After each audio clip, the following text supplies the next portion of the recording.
As you know, we've been working on growing demand for carbon removal, and we're doing that through our AirMiners Buyers Club.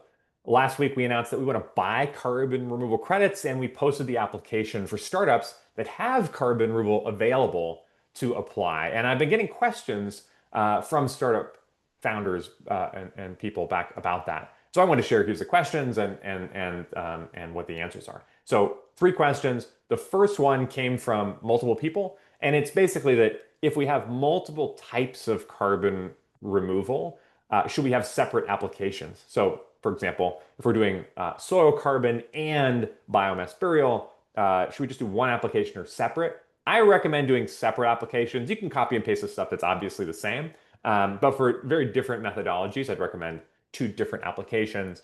And if you're a consultant or somebody that's helping multiple companies apply, I would definitely recommend having those applications for different startups be separate applications.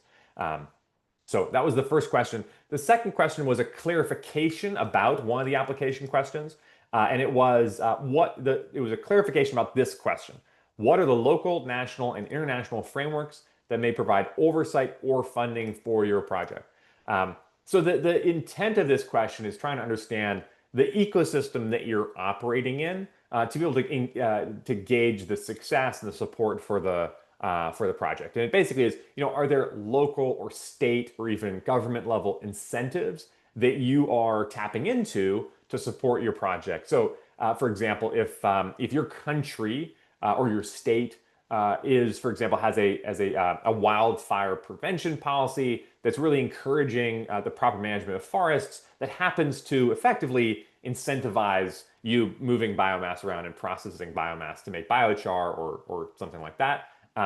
That's something to put in there. It's something that, as a reviewer, as looking at this, we might not know about the policy in your country or in your state that's doing that, but it'd be really good to know about to know that there's more of an ecosystem that's supporting the economics of your project and really just that your project can happen.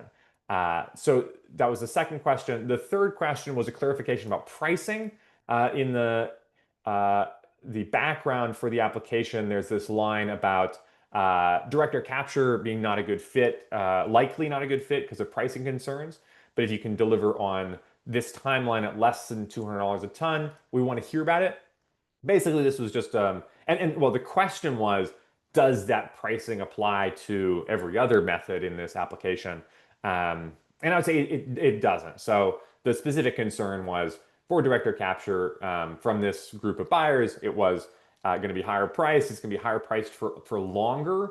And so for other methods that can deliver sooner and that the price can drop quickly, then look, if your method of carbon removal costs more right now, that's okay. So I wouldn't consider $200 some kind of limit for your application as long as you're doing other types of methodologies.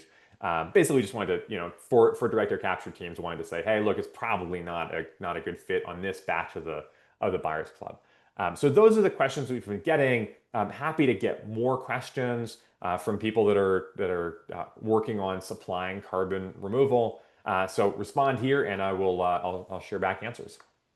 The application for the 2025 Buyers Club closes August 8th, so be sure to check it out, and I look forward to reading your applications.